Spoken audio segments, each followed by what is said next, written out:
Maybe a small introduction for you, so that during the networking lunch, you want to ask me a bit more question. Actually, my career at EMBL started very early on. I was a visiting scientist during my master's thesis, and then I did my PhD at EMBL Library. So I've been through all the selection procedures that Monica was describing. If you have questions, curiosities, feel free to reach out. I'm happy to share with you my experience.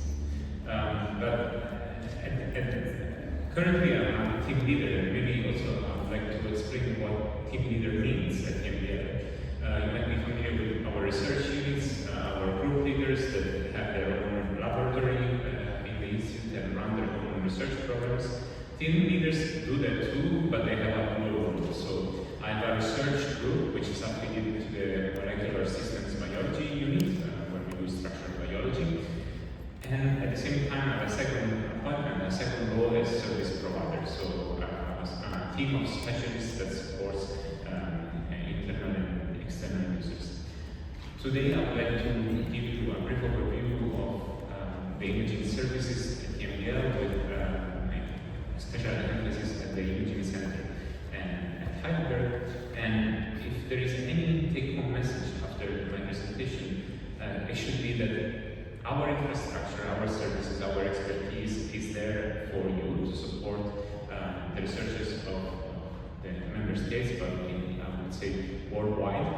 So don't be shy, reach out, send us an email, and even if you are not the right people to talk to for your specific needs, we will make sure to put you in contact with the right ones. So let's start with seeing that our core mission of EMBL, as I mentioned already, is to provide scientific services to the community. We have a strong history of providing imaging services both in light and electron microscopy at EMBL. For many years there are two facilities, the advanced light microscopy facility and the electron microscopy core facility, that in both areas supported our internal researchers but also external scientists if capacity allowed. Then more recently, there is a support team that allows us to support our scientists for bioimaging analysis, so interpreting, analyzing the data, especially now with all the tools and the AI approaches that are there. However, in the recent past, around 2015-2016, it was clear that the existing infrastructure wasn't able to absorb all the external demand of access to advanced technology and expertise. And therefore, EMBL has decided to establish this new, quite challenging project called Imaging Center. The Imaging Center is a brand new service unit that was established in 2021, and the core mission is to provide open access to the cutting-edge technologies in imaging, both for light and electron microscopy. But not only access to instruments, but also access to expertise. So our users are fully supported throughout their workflow, from the experiment design to data analysis. At the same time, transferring the knowledge with advanced training, both to our users, but also to other facility managers with knowledge exchange programs, so that our workflows, our expertise can be updated to us, but also transferred to other national facilities. And finally, the development of new technology, joint developments with academic partners internally and externally at EMBL, but also with companies that will eventually commercialize those devices.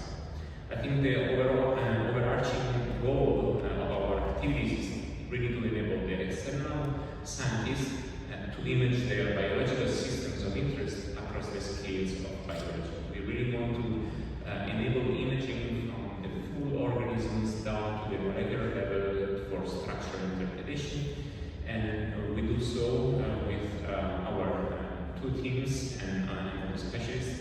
We are open for calls since autumn 2021, so you should just feel free to reach out if you think at the end of my presentation that your project might benefit from our services. As I mentioned, we have light microscopy team and an electron microscopy team, which I lead.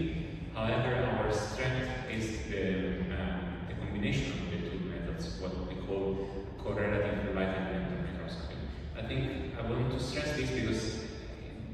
workflows allow us to combine the functional information, the specificity that comes with fluorescence imaging, with the ultrastructural and the contextual information and the structural information that comes from electron microscopy. So those are very powerful methods, and I'm quite proud that our facility was one of the first worldwide to actually provide these as open services.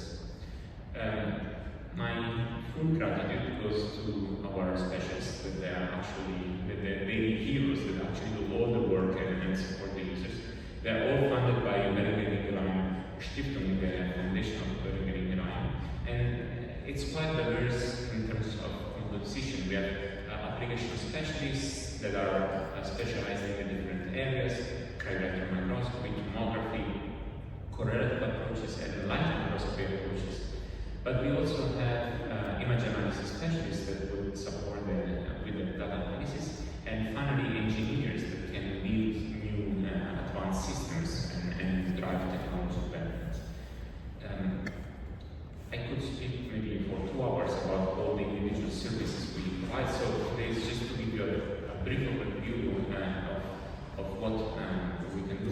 And in terms of light microscopy, my colleague Timo Zimmermann has a fantastic portfolio of technologies that go from super resolution microscopy, and I will show you a glimpse of it, to nonlinear microscopy, intravital microscopy, if you want to work on mice, for example, and then imaging samples across the scales by combining a series of different modalities to finally go to microdissection. I already mentioned that the correlative approaches, where we are able to image our specimens both with light microscopy and then with cryo-electron microscopy and tomography.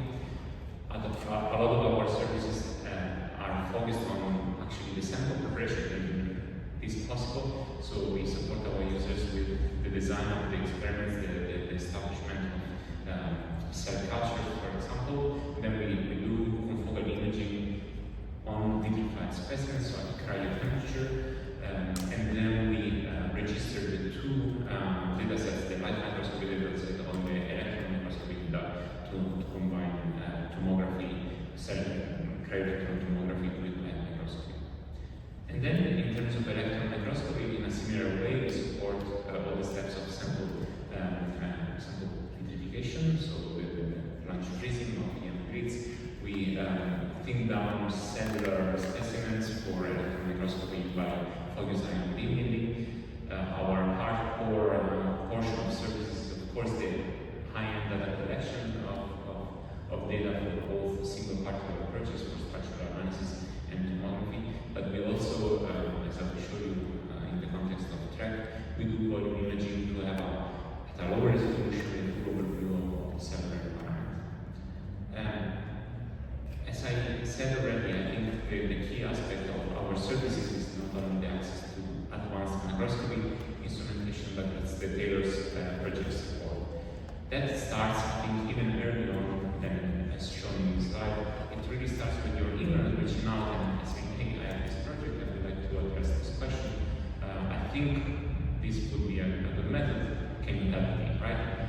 So we start with a consultation. We usually have at least 2 or 3 calls before the users come in, discussing what are the needs, what are the best approaches for their projects, and once this is clear, the actual visit starts with the sample preparation, the imaging, followed by data analysis and publication. And in the next few slides, I just want to give you a few snapshots, few vignettes of what was done in the past 3 years. And I would like to start with maybe on my side, the easiest of the approach, which is structural determination by cryo-electron microscopy single particle analysis. However, this was the very first pilot project for the imaging center, and it was, the novelty was that we were supporting someone, a user that had no former experience whatsoever with cryo-EM. So the lab of John Atkins from University College of Cork in Ireland had this question about a ribosome trapped in a very specific state of translation, and they wanted to get the structure of this ribosome to understand what was going on. So they they proceeded with the purification as they usually did for biochemical acids, and then the PhD student Kate came to the imaging center with her epilogue. And Simon, you see in the picture, supported Kate with all the steps. We prepared the specimen, which is the Petrus EM grid.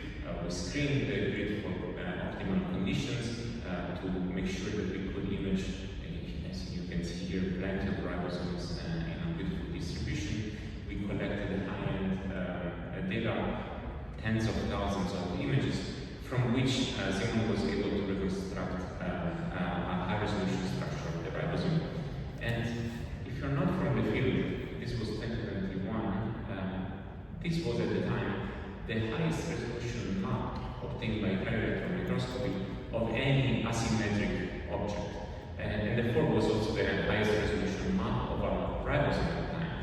And you can see we could really address the atomic details of the structure we could place ions, molecules, and really address the chemistry of the enzymatic reaction of the ribosome.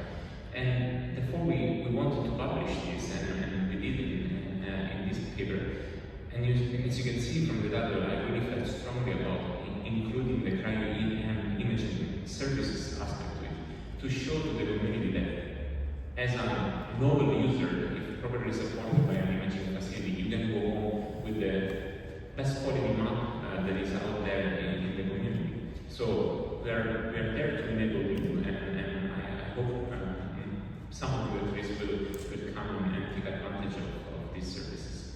Another aspect is to push what we can do in terms of workflow, and Nico has already introduced beautifully the track project. And as he mentioned, there are now thousands of samples that have been prepared and that are able to be addressed by our facilities. And in this case, this is for relative microscopy, where we used fluorescence imaging to understand where the plankton of interest was on our volume 3, as you can see from the colored lights. We did focus on to thin the sample down so that we could image it by transmission microscopy, and then we could reconstruct the full volume of the cellular context of the cell. You get these 3D models that show you the density of the cell, where you can see organelles, ribosomes, membranes, and we can do with AI and segmentation, we can get a full picture of the cellular environment of an organism that was just picked up from the ocean just 2 hours before being vitrified in the mobile laboratory. Another great example of what the imaging center can do is all the application of the influx technology. This is a light microscopy approach, a super resolution approach developed by Stefan and colleagues. And what is spectacular is this spatial resolution you can achieve with this method. You can, on fixed samples, you can reach 1.5 nanometer resolution. This is really a resolution at which you can start to interpret molecular mechanisms. And it was, I would like to mention that the very first commercial product, the very first commercial influx, was actually installed at the imaging center. And we were running services on this technology before leading labs in light microscopy in the world were actually able to acquire it. And this led to a number of applications, both in fixed samples imaging, but also in live tracking, to study, for example, the arrangement of microtubules, also the arrangement of nuclear core complexes. And what I found actually quite spectacular, I think most of us as cell biologists have seen this rendering of the kinesin model walking along the microtubule that was done a few years ago. And for the first time, we were able actually to visualize in 3 dimensions within a living step each individual step of the kinesin model. So those 8 nanometer steps of the model on microtubules within a living step. So those are quite spectacular results, and those are all projects coming from external users. So what is then the concept of a center like ours? We have established an advanced facility, but of course we need to be at the forefront of technology, and hopefully we should also contribute to driving new technology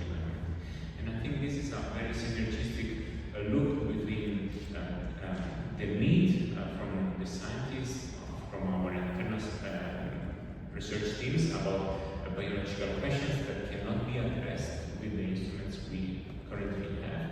The needs of the community that comes through service provision. We are in a very unique position of actually being exposed to the whole community and understand what are the new trends, what are the new big questions coming up.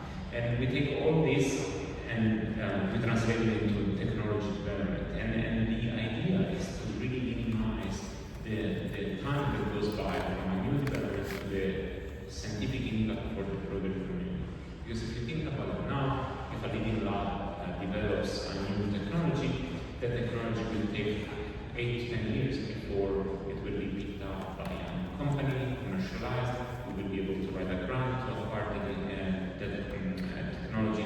We will be installing it, training it, and by the time you're actually using the original lab that developed that technology has already gone forward, and therefore you will not have the same competitive edge in terms of instrumentation. So the role of the imaging center, as I showed you with the influx example, is really to minimize the time from a new development coming up, both internally at EMBL or externally in another laboratory, and deliver it to as a service within 1 or 2 years. And therefore we do that with both commercial devices or custom built instruments, where the technology can come from our internal groups. We try to optimize the workflows so that they are robust enough and that they can be applied to a broad range of questions, which is often quite different from what you do as a technology developer for your own research. You're only focused on your own research project and question. You don't really think about how other can use it, and this is our role as technology developers. We want to ensure that what we produce is actually usable and livable. And then we scout for pilot experiments, like I showed you for the ribosomes, where we can really test the performance of our new workflows, and once this is successful, then we can open it as an open call to everyone else. And just to give you a quick example of this single molecule organizational microscope for resolution imaging initially developed by the group of Jonas Ries, former EMBL group leader now at IMD in Vienna. Jonas had a beautiful and powerful setup, and it was picked up by one of our engineers, Rory Power, and Rory put a lot of emphasis in building still a homemade custom-built microscope, but that was actually very robust, very user-friendly, automated, so that it could be used by our users. And all the developments of Rory were published as a Nature protocol, so that if you want, you could reproduce the same system in your own institute. So this is an example of an internal development, but we not only implement services based on our own developments at EMBL. This is an example of how my team has implemented as a service a technique that was developed by our collaborators in Max Planck Institute in Martin Street from the group of Jürgen Disco. This is, I do not have the time to really go through all the steps, but this is quite a challenging workflow that allows you to go from vitreous full worms, so we are looking at C. elegans, this is a 3 mm planchets. We have these fully preserved worms, and we can target individual worms. We are looking at the meiotic divisions in the ovary, so we can target the ovary. We can do sample preparation to basically extract a nano biopsy of this specimen. We can then deposit this specimen on a receiving grid to be able to do correlative microscopy, so light and electron microscopy. We can identify with light microscopy the cells of interest. We can then zoom in, and by correlating, we can really go at the subcellular level. Here we were looking at subnuclear regions of interest, and then get high resolution tomography. So as you can see, from the full organism down to the nanometer level of information. This was a pilot project from an internal EMBL group leaders in Minnesota. However, we already have 3 funded projects from external users that will be supported by us. And I can tell you that my group, although is actively working with this workflow, has never published yet available because it's so fresh. So we started a year ago and it's already available for you to use. So what do we analyze? What kind of samples? It's extremely diverse. We really go from structural biology to learning the structure of individual molecules and molecular complexes, to viruses, to standard cells, to gigantic bacteria, to small squids. So all the way to food organisms, and now we get into intravascular microscopy on these. The challenge then for us is to really establish a smooth workflows where we are able to combine all the different modalities and transfer both data and specimens across the different devices and be able to integrate all the data that comes with that. So you see a very good number of species, very diverse research topics. Sometimes we even support material scientists when they require SEM imaging of their specimens. In terms of our community, well, we have supported so far scientists from 27 countries, mainly from Europe, from our member states, but we have visitors from pretty much all over the world. We interact with also companies, both for technology development, but also as users of our services. We already have, and I think that's quite impressive, that in 3 years our users have published more than 50 papers on projects that were supported by us. And to give you a bit of numbers, you can see that we roughly every year support 140 or so projects. We are heavily focused on the external user community, so 90% of our work is dedicated to users that come outside of EMBL. However, we do some internal services because some of our technologies are not available in our research unit, so we cannot create a disadvantage for our own scientists. And we are mainly focused on academic services, but we, as I mentioned, we also support industry. It's not only about providing services in terms of access and instruments and expertise, but also providing training. Another core mission of EMBL, as Monica has already highlighted. We organize plenty of courses and workshops. We try to be as much as possible complementary to the course and conferences that are organized centrally by EMBL. Our workshops usually are a small crowd and fully dedicated to hands-on experience so that you can actually operate yourself the microscopes, and at the end of the experience you can go home and maybe not be independent but have really a good idea of how the workflow should run and how you can improve yourself. But we are also, as I said before, heavily focused on training the trainers, so knowledge exchange programs with other facility managers, because this maximizes the impact of our training. If we are able to train another facility manager, that person will be able over the years to train hundreds of users locally. But we do host every year a good number of students or visiting scientists, and we give a lot of training. And again, I should mention that all training has been kindly supported by a very diverse team. So how does it work? What if you want to do? Well, as I said, we are just one email away. I think, Flamenna, we should share the slides so that you have all the data. I realize that the monitors are quite small. But the first step is to send an email. The email will be received by Virginia, our service manager. She's a scientist by training, so she can understand really well what are the needs based on your project. And internally, so this will for you will be one unique point of access to our services, and internally we discuss who of the different core facilities and groups can best support you. Once we have decided that, we will get back to you and set up, as I mentioned in the first few calls, to understand really how to set up the project. And also we will try to do our best to guide you through the funding schemes, because we do our best to minimize the costs on your side. The landscape of support is not an easy one to navigate, so Virginia's role is really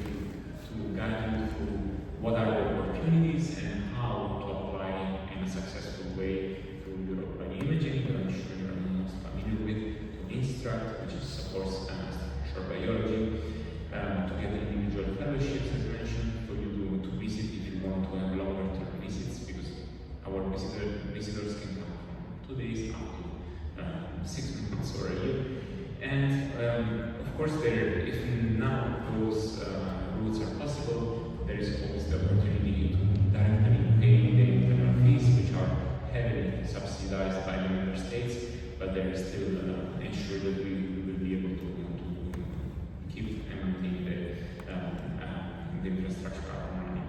So as I said, also EMBL groups can apply, sometimes they don't. So I also do internal communication to them that they can apply and use our services and direct access. I put these slides, this is clearly too small for you to read now, but so that when you have it, you can understand all the different access modes and what are the specificity of each code. All information can also be found on our website. And with this, I actually would like to thank all the people involved in this project. Jan Hemmer, which is our head of the center, Christoph Müller, the deputy head, and Rana Petrov, the director of both services. Timo, my counterpart for the light microscopy team. If you have a project that will require super resolution imaging or light microscopy in general, that's the best person to contact. And Stefan and Virginia that will help us coordinate all our activities. And the funding bodies and the industry partner that made this project possible. Thank you for your attention.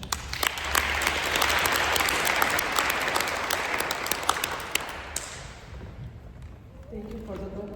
Maybe I can start the discussion with one question for Glenn. I suppose with the ordinary fluorescent lights or fluorescent portraits, we lose the fluorescence for the process of purification. My question is, how do you preserve it? Do you have specific dyes or even genetically coded proteins? So, you might be surprised, but there's not so much know-how about how fluorophores respond to cryogenic temperature. There are some very standard fluorophores that do work after purification. GFP is one good example. So it's not hard to use those. However, it's clear that the purification sometimes is beneficial, for example, for single molecule localization approaches. And this is actually an active area of research of Timo. So Timo's Zimmerman research group is actually investigating how we can benefit from the cryo temperature and the use of specialized fluorophores developed for cryo imaging. At the moment, I can tell you that the basic labeling strategies work. Usually, you have to expect that your imaging will not be as good as you are used to in room temperature, but that's not necessarily because of the fluorophore, it's because of the imaging.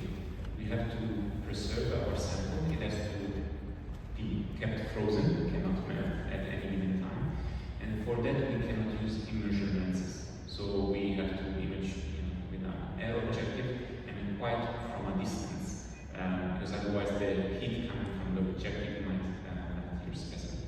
So in principle, the confocal imaging you get will look poor compared to standard immersion lens at room temperature, but it's doable.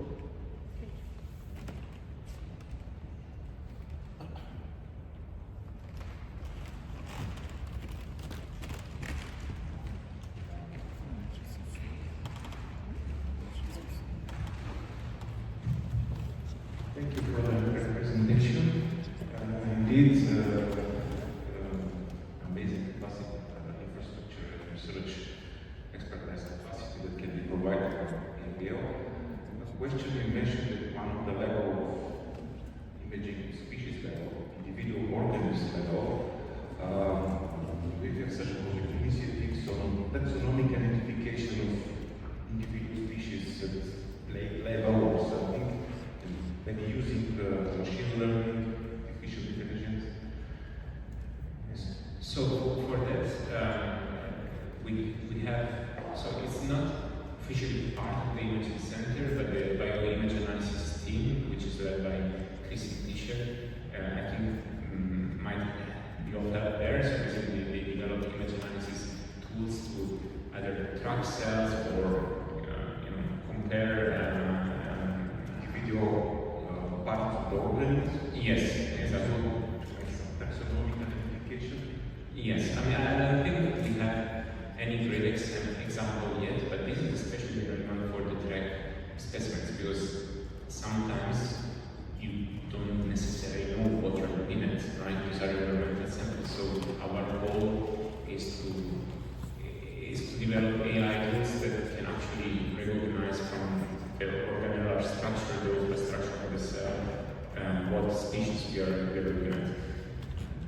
there is nothing established. But this could be, for example, a great way of collaborating for a pilot project. Because this imaging everything is not major workflow of metagenomic analysis instead. So, yeah. So we are interested in developing this kind of services. Thank you. Yes.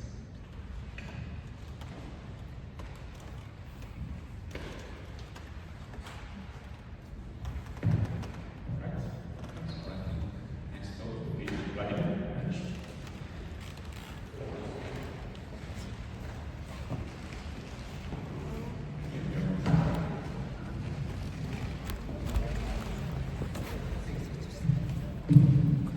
Good afternoon, everyone.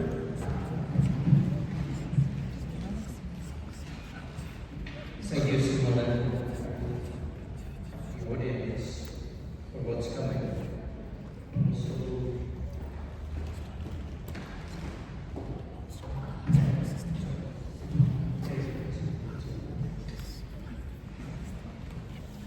The display for it.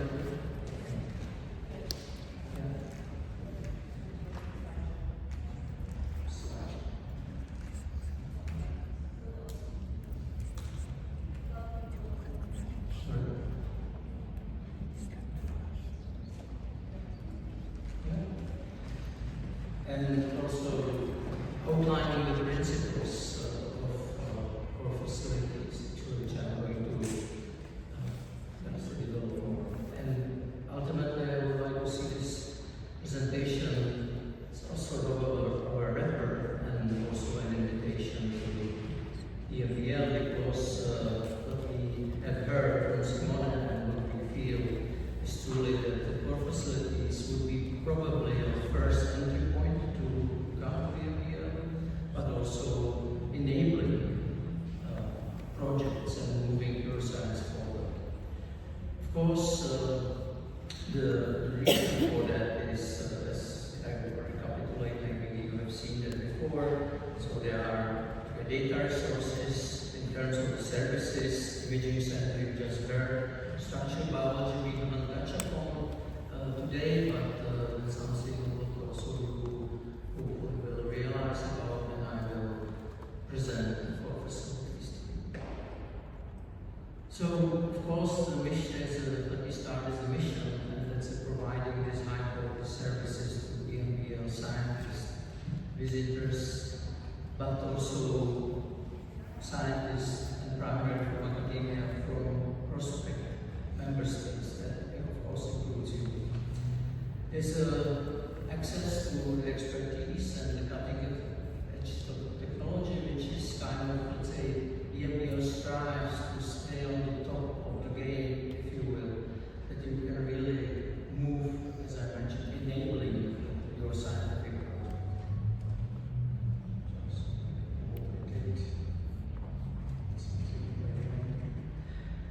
So, we are participating heavily because of course our facilities are technology-driven core facilities, so in many courses and trainings which can go across the board, in courses organized by EMBL, but also the individual trainings that you come to get access to technology, to pilot, to touch things which you are interested in but may not be getting there in your laboratories.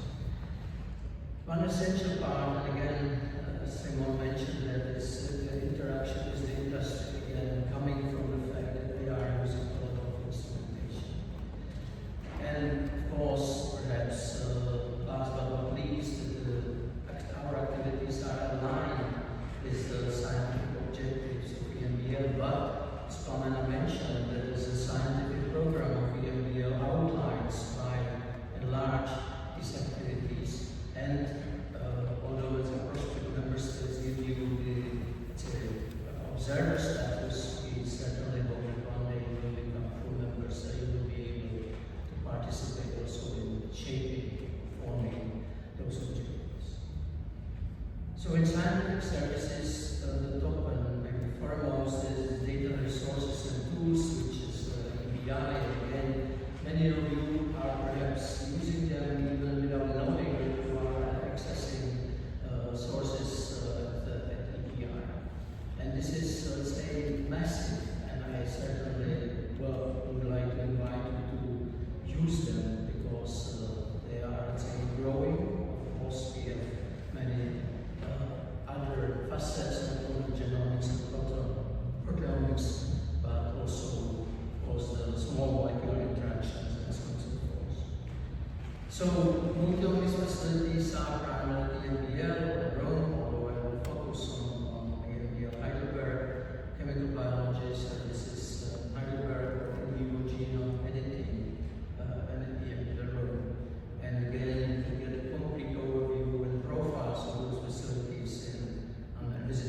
website, and again we share the slides. So currently there are 8 core facilities and headquarters, so in Heidelberg. They are, let's say, outlined here, but I would like to emphasize that actually the landscape is more modular, and this is like fluid, and if the EMBL concludes that some core facilities are missing or some core facilities are no longer required, they can be, of course, terminated or extended, and that's the case of microbel automation and culturomics, which is now fairly young, and Nico told you about mobile laboratory, advanced mobile laboratory, which again has very particular features, and you probably, or I would like to see you as a connector with a mobile laboratory. It can do a lot, but maybe it cannot do really everything, so it will be connected to the laboratories either here in Bulgaria or at EMBL and whatever outside would be relevant. Just to give you the flavor, it's ultimately about facilitating. So there's access and support, specific technology and methodology certainly. Please, of course, understand that although not all those technologies we are providing are generating such beautiful images as Simone showed to you, but they provide nevertheless very powerful data, which can be almost proving the synergies to this. Currently, there are about 60 members of personnel in core facilities, and just to give you an idea, there are 1,200 users a year from like internal users and roughly 400 external users. And again, I hope that we will be able to welcome you soon in our laboratories. So here is again this, let's say, core facilities outline, and I just give you a vignettes what they are doing, what we are, let's say, keeping ourselves busy. So genomics, which is my part, is truly the short and long read sequencing, but we are covering the whole range across the tree of life. They are not specific to just one part of the organism. That's something what we yesterday had conversation with some algae project which you are interested in getting their genome. So again, that is there. We are trying to automate because this robustness and consistency in most of the processes or workflows which are there. And as these days, single cell and spatial analyses, particularly transcriptomics, are becoming very popular. We are also able to use that. Of course, proteomics, I would say that these titles are self-explaining. So proteomics, cross-linking mass spec, phosphoproteomics, thermal proteome profiling. And I would like to say that there are some connections between the groups, say, or teams, and the moment the technology or methodology is mature enough that they can be deployed in the core facility environment, that is usually happening. So we are in constant interaction with research groups because there's this stage of development, again as Simone mentioned, and then as I mentioned, when it's fully ready, stable and robust, then it is moved over and offered to the user community. Again, as it happened in the examples in one thing which we see clearly, that you of course can try to isolate proteins to analyze mechanisms, mode of actions, and so on and so forth. But when you go to natural source, being whatever animal or plant you are working with, then generally it doesn't yield enough. And the protein expression and purification facility has an amazing expertise in terms of producing the proteins in quantities and purities which are, let's say, then useful to EMBL is trying to approach that, let's say, life in its entirety, as much as I can say. There's also part of it is metabolomics, which is targeted or untargeted metabolomics, lipidomics, and that's one of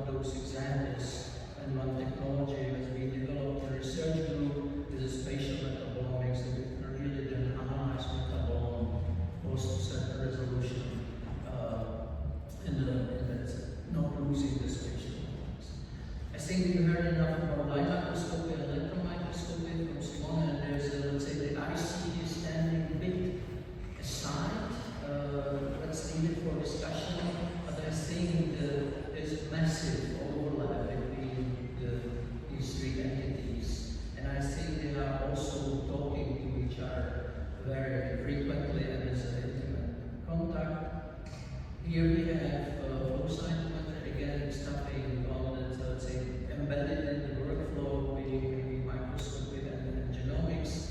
And last but not least, there's this chemical biology, small molecule screenings, and organic synthesis. Again, reflecting the situation that on the, let's say, screening, you can have very few nanograms or very little material to carry out and expand your analyses, but then you may go to organic chemistry lab where they synthesize whatever amount is necessary. Simone also mentioned that interaction with the industry, and there's our facilities are again no exception, because we have realized how important it is for us to be in contact with them. And here there is that, let's say, probably the situation which can occur and occurs quite frequently. User has particular need, facility has the expertise, and partner, the industry partner, has the technology. So there's a conversation, of course, there's agreements between the partners and so on and so forth. So at the end of the long day, sometimes the industry provides the technology or equipment. This is again set up in the facility. Again, this is important because it's taken to the real world, because the companies are frequently living in the bubble that it works best, but when they bring it out, that may be a different story. So this is really there, and then the service to user.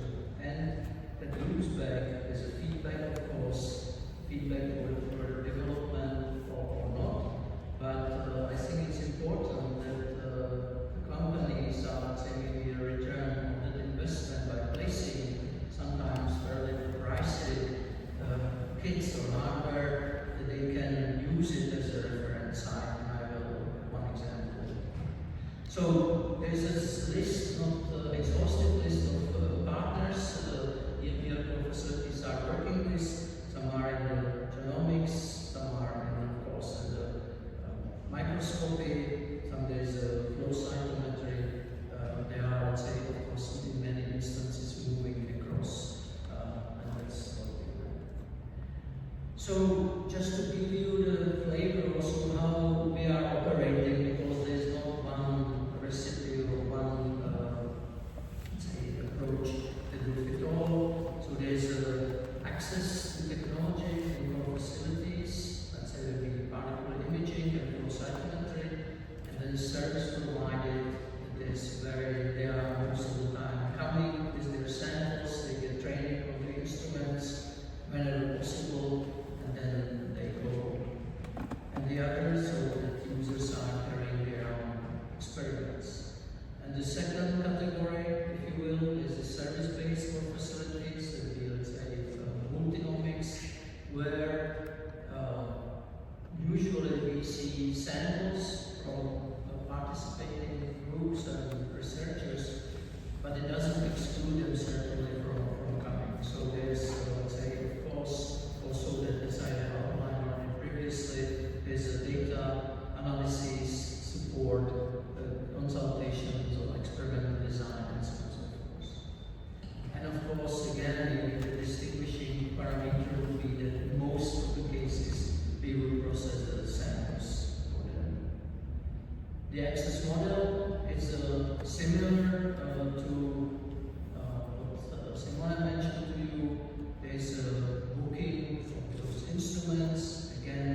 change the hands, and I will mention this here. So we are trying to really follow the same model. Of course, there are different modalities, different for maybe microscopy or flow cytometry that is called by hour of the instrument time.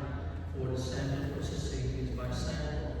However, what is important, and that I would like also to mention particularly here when you are thinking how to approach, would it make sense for Bulgaria to change from prospective to member? There is a subsidized activity.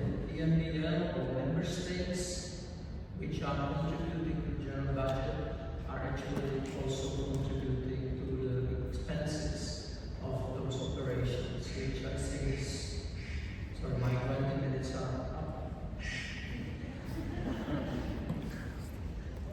Anyway, so let me just last two slides.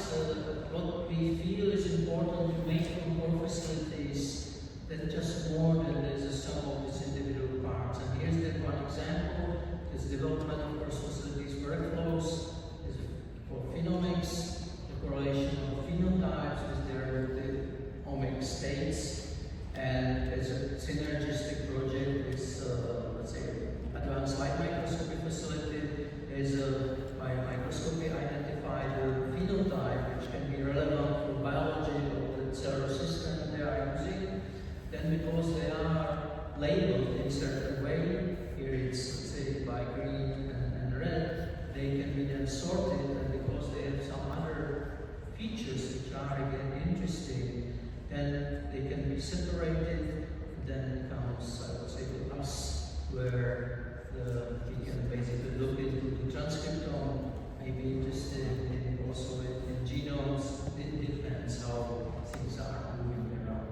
But as I mentioned, the idea is to really make more out of it than just that the individual core facilities being in its containment and do only that part which they are specialized. So there's effort spent to make more. So it was already mentioned on one of the slides, and I hope you noticed a particular funding scheme for interaction between member and prospective states, and this is Christian Boulan Fellowship. Christian Boulan has been instrumental in setting up core facilities, and let's say to honor his role in it, there is a fellowship which enables people coming particularly to core facilities and do things which perhaps otherwise would be not possible to do in their own lives. There is a very lean application process. Again, there's a website, but just to give you an outline, there's a 2-pager project description which needs to be endorsed by the PI and also by the head of that respective core facility. If it's all in place, then usually it's a couple of weeks and the decision is reached. And I don't know about any case when it would be declined. So I think it's something, one of the opportunities again to come. And as I mentioned, already enabling in that sense that you can just come and try things. Okay, so I will stop here and will take questions. Thank you for your attention.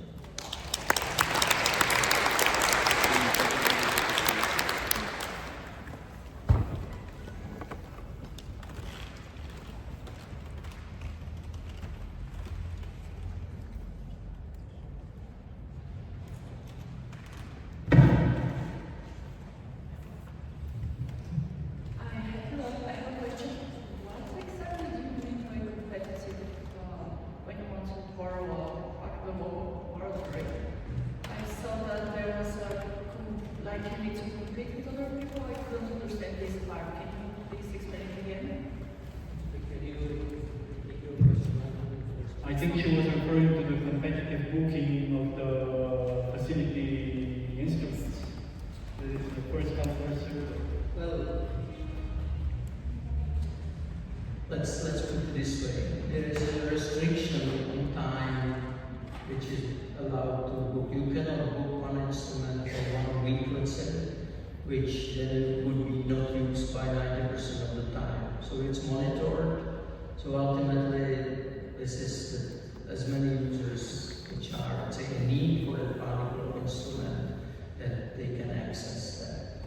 For example, the advanced light microscopy facility has close to 30 different instruments there, which are fairly busy. And of course, it will be very problematic if it's booked but not used. We call it the towers on the beach. You may know what I'm referring to. So that's the principle. It's monitored and there's no, let's say, blockage. Okay.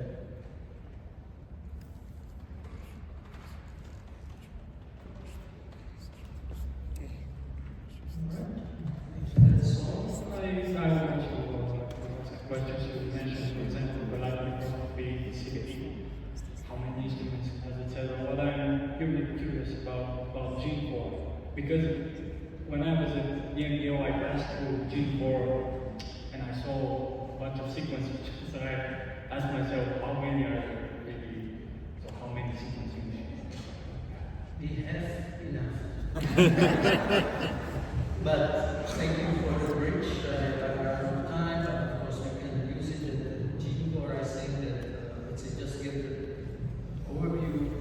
There's of course that support in next gen sequencing these days, so long and short, as I mentioned. But there is, again, it's one of those EMBL roles or impact to satisfy demand